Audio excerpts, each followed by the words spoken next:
Ring announcer Andy Law stepping out of the cage. All right, we have action. Touch of the gloves there. The very first fight of the first card for the Future of Fighting Championship. Looks like Ozzy is eager to kind of close the distance and get it to the ground.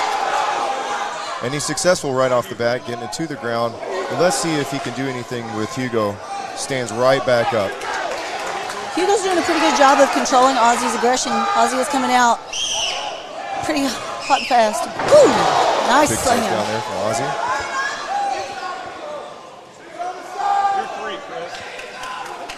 Ozzy looking to trap Ponce's hand there behind his back. Looks like he's fishing for a guillotine, but Ozzy has that hand trapped so that he can try to escape here. Looks like he got his head out. Settling into a guard position here now. And Ponce looking for a high guard here. It looks like he's trying to set up a submission, but Ozzy's doing a really good job of staying heavy on those hips. That's one thing Parker's going to have to look out for is some good jiu-jitsu skills from the back. He wanted to bring it back to standing. He goes in for another shot. And Ponce is able to stop him this time. I think he would like for it to be on the ground, but not inside of Hugo's guard. I think in order for that to happen, he's going to have to pass on the way down. Sure.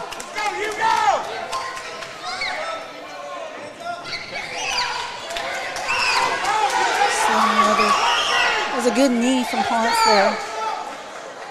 Looks like it might have hurt him just a little. Parker looking to pick up a single leg here. Unable to do so. You know, one of the things about those knees to the body is they really kind of take the wind out of the sails. Yeah, anytime, I found as a fighter, anytime I could disrupt my opponent's breathing, it had a serious effect on their cardio. Absolutely. You know, and wrestling is a very intense sport. Oh, wow, big nice head kick there. Oh, and now going into a guillotine. Looks like he's got it pretty tight. This may be the end here. Ozzy's doing the right thing to push off the face and try to pop his head out as long as he's pulling that hand away from the neck. They're still pretty dry, so he may not be able to pop out just yet. Oops, now Ponce is over, but if he goes able to, if he loses the guillotine, he may be able to transition to a triangle right away. He's got there it is, exactly as you said. There's the expertise of Gina Elliott. That triangle looks pretty tight. Looks pretty tight. He just needs to pull and squeeze.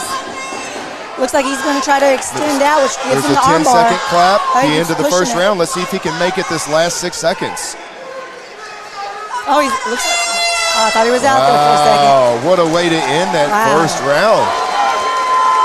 If you're judging that fight, who do you give the round to? You know, I mean, it's hard to say because Ozzy secured several takedowns during the round, but at the same time, I think Hugo did a little bit more off of his back once they got to the ground. Those submission attempts could have potentially ended the fight. So I would probably go ahead and give a 10-9 to Hugo Ponce here.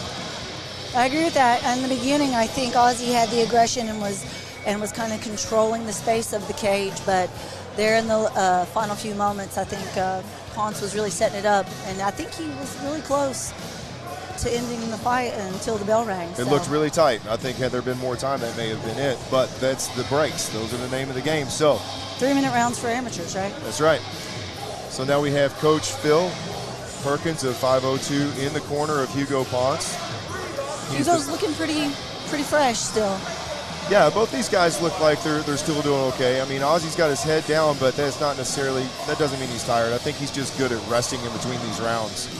So let's see if he can change his strategy a little bit here and still get the takedown, but potentially make a little progress off of that. All right, it's nice to see the first fight of the night going into the second round.